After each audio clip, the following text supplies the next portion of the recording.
LED strips are a great way to add lighting to just about any project. However, you have to be aware that there are two types, and it's very important which one you design for because they are not compatible.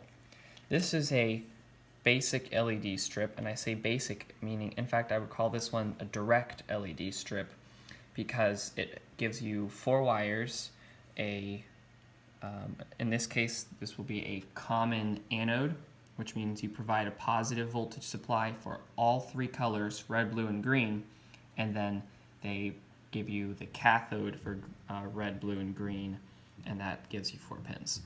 And so using a few transistors, I would say a few transistors, you will be able to independently control all the reds, all the blues, or all the greens. And you couldn't hook this directly up to a pin of a microcontroller because there's like 50 LEDs on here, so obviously that's why I said you need a transistor. Okay, but that's just because there's a lot of LEDs.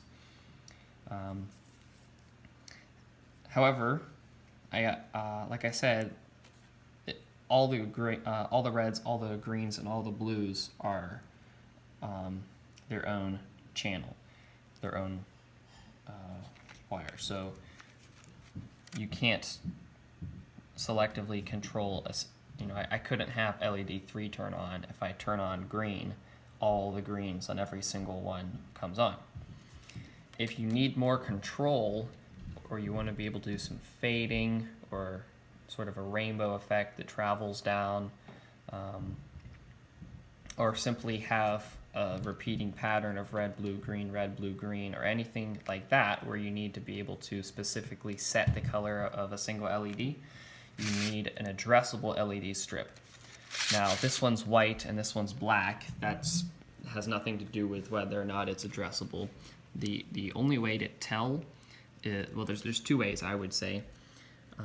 The addressable LEDs, if you look very, very closely, there's a little black dot in the LED itself. And this is a chip. This is a little microchip. Well, I shouldn't say microchip. Some kind of integrated circuit, okay? And it has a serial interface on it, and there's actually a data in pin and a data out pin to send to the next LED.